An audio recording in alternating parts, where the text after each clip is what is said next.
நம்ம ஊரில் இன்னைக்கு போராட்டம் பண்ணுறதுக்கு எவ்வளவோ வசதிகள் இருந்தோம். ஆனால் 100 வருஷத்துக்கு முன்னாடியே வெள்ளைக்காரங்க துப்பாக்கி வச்சு மிரட்டினப்ப தன் கை குழந்தையோட ஜெயிலுக்கு போன ஒரு தமிழ்நாட்டு வீரமங்கையை பற்றி உங்களுக்கு தெரியுமா? அவங்க தான் நம்ம அஞ்சலை அம்மாள்.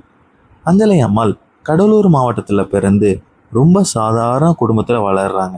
ஆனால் காந்தியடிகளோட கொள்கை மேலே இருந்த ஈர்ப்பால் 1921 நடந்த ஒத்துழையாமை இயக்கத்தில் கலந்துட்டு தென்னாட்டில் போராட்ட காலத்தையே அதிர வச்சிட்டாங்க.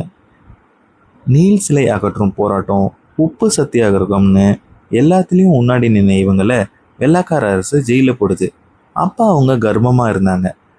ஸோ அதுக்கப்புறம் டெலிவரிக்காக கொஞ்ச நாள் வெளியே வந்து குழந்தை பிறந்த அடுத்த நிமிஷமே திரும்பியும் குழந்தையோட ஜெயிலுக்கு போகிறாங்க.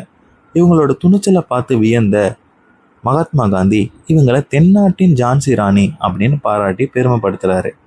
இப்போ டிஎன்பிசி எக்ஸாமில் திரும்ப திரும்ப கேட்குற ஒரு முக்கியமான கேள்வி, மகாத்மா காந்தியால் தென்னாட்டின் ஜான்சி ராணி என்று அழைக்கப்பட்ட தமிழ்நாட்டு வீரமங்கை யார்?